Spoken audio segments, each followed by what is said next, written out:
बहुत समय पहले की बात है। पवित्र नगरी द्वारका में भगवान कृष्ण राज करते थे। दूसरी ओर एक छोटे से गांव में उनका बचपन का मित्र सुदामा रहता था। कृष्ण द्वारका के महान राजा थे। उनके पास धन, वैभव और सम्मान की कोई कमी नहीं थी। लेकिन सुदामा बहुत गरीब थे और अपने परिवार के साथ बहुत साधारण जीवन जीते थे।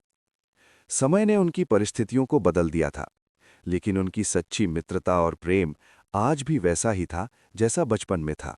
जब कृष्ण और सुदामा छोटे थे, तब दोनों एक साथ गुरुकुल में पढ़ते थे। उनके गुरु थे महान ऋषि सेज संदीपनी। दोनों साथ पढ़ते थे, साथ खेलते थे और साथ भोजन करते थे। उनकी मित्रता बहुत सरल और सच्ची थी।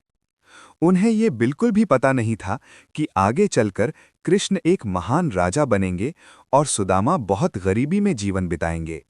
एक दिन सुदामा की पत्नी ने उनसे कहा, आपके बचपन के मित्र कृष्ण अब द्वारका के राजा हैं। क्यों ना आप उनसे मिलने जाएं? पहले तो सुदामा को संकोच हुआ, लेकिन फिर उन्होंने कृष्ण से मिलने का निश्चय किया। घर में देने के लिए कुछ भी नहीं था। तब सुदामा की पत्नी ने थोड़ा सा चिवड़ा यानी पोहे एक कपड़े में बांधकर उन्हें दे दिया और कहा, इसे कृष्ण को भेंट के रूप में दे देना। सुदामा कृष्ण से मिलने के लिए द्वारका की ओर चल पड़े। वे कई दिनों तक पैदल चलते रहे। रास्ते में चलते हुए उन्हें अपने बचपन की यादें आने लगीं। गुरुकुल के दिन, कृष्ण के साथ बिताए हुए पल।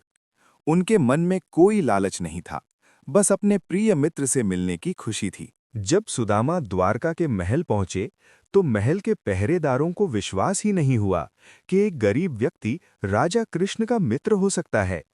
लेकिन जब कृष्ण को पता चला कि सुदामा आए हैं, तो वे तुरंत अपने सिंहासन से उठकर दौड़ पड़े।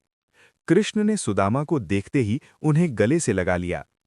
द्वारका के राजा ने अपने गरीब मित्र का स्वागत ऐसे किया जैसे कोई बहुत बड़ा अतिथि आया हो। कृष्ण ने देखा कि सुदामा अपने साथ एक छोटा सा कपड़े का बंधा हुआ पोटला लाए हैं।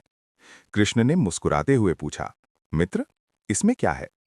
सुदामा संकोच करने लगे, लेकिन कृष्ण ने स्वयं वो पोटली खोल ली। उसमें साधारण सा पोहे का चिवड़ा था। कृष्ण बहुत खुश हो गए और बड़े प्रेम से उसे खाने लगे। उन्होंने कहा, मेरे प्रिय मित्र का ये उपहार मेरे लिए दुनिया की सबसे अनमोल चीज है। सुदामा ने कृष्ण से कुछ भी नहीं मांगा। कुछ समय अपने मित्र के साथ बिताने के बाद वे वापस अपने गांव लौट आए।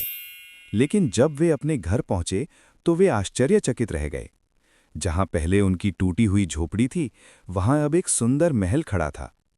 कृष्ण ने बिना बताए ही अपने मित्र की सारी गरीबी दूर कर दी थी। सुदामा की आंखों में आंसू आ गए।